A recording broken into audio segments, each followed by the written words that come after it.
Closing statements, and let's start with Frank Kutz. Again, thank you, Steve. Thank you to the folks at KPQ and the people in this room today. I read the morning PI. I don't always read it, but I read it today, and there was a quote that I want to grab out of that. And I don't usually go to the editorial part of that either, because that's not always where I get my opinions. But there was an article, and this was a quote that was at the very start of it. Leadership is all about telling voters the truth about what the city can and cannot afford to do. Think about that. Leadership is about telling the voters the truth about what the city can and cannot afford to do. If I'm guilty of anything, I'm guilty of telling you the truth, okay? The truth is there are certain things that we can't afford, and making decisions to pay for certain things have consequences on the other side of the ledger that we need to keep in mind when we start saying things like we have to float the debt, but we're not going to talk about what it does to our general fund. Okay.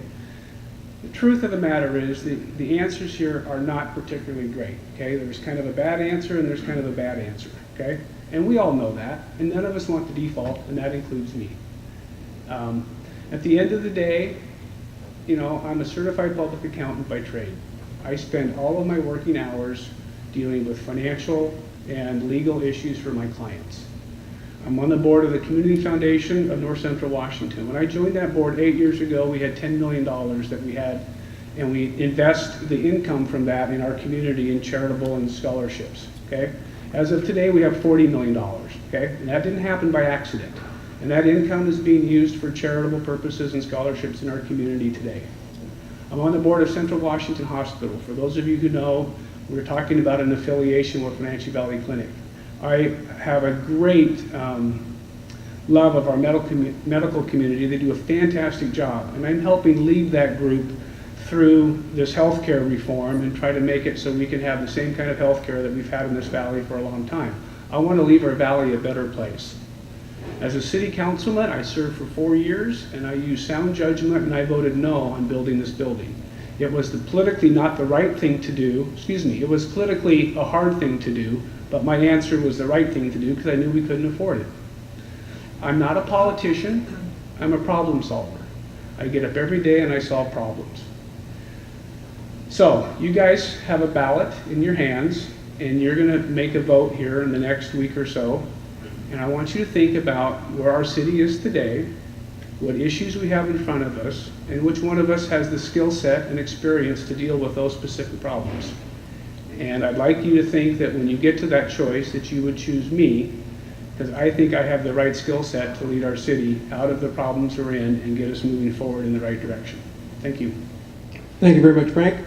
Shilo? Well, I want to thank you all again for being in the audience tonight, as well as those that are listening, and Steve for moderating for us. It's really important to me that we are able to see the big picture here. I've spent the last 8 years working for State Senator Linda Evans Parlett as her legislative assistant. I've had the opportunity specifically to work with the local entities in this region. And if that experience has taught me anything, it's that it's important to be there for your constituents. It's important to be able to help facilitate solutions with the partners that you have in the region, and to think big. We have to be responsible for the choices that we've made today, but we need to understand what future we want. We have to understand what it's going to take for us to get there. A government's credibility is based on its ability to meet its obligations.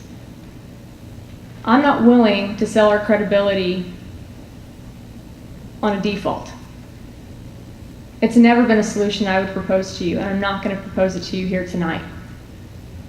But that means we are going to have difficult decisions ahead of us, and that could mean asking you to partner with us and do something you're not going to like to do.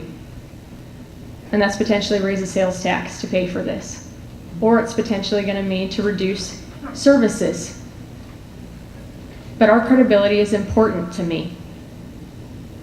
It's also important to me that we get back as a community to defining what our purpose is as a local government. What services do we provide, and how much do those services cost to provide realistically, so you as the voters can understand that and help us make better decisions. It's about partnership, folks. That's what mayors do. Mayors represent your city and they build partnerships with your city council, with your state legislators, with your federal representatives, and that's what I've been doing for the last 8 years. I want to take all that knowledge, all the passion I have in me, and I want to serve you. So I hope that when you cast your ballot, if you have more questions, I'd love you to contact me. You can visit my website at www.electshilo.org or call me. Because this election's about you and what you want in this future. And I'm hoping you'll choose me. Thank you. Ladies and gentlemen, your candidates for Wenatchee Mayor.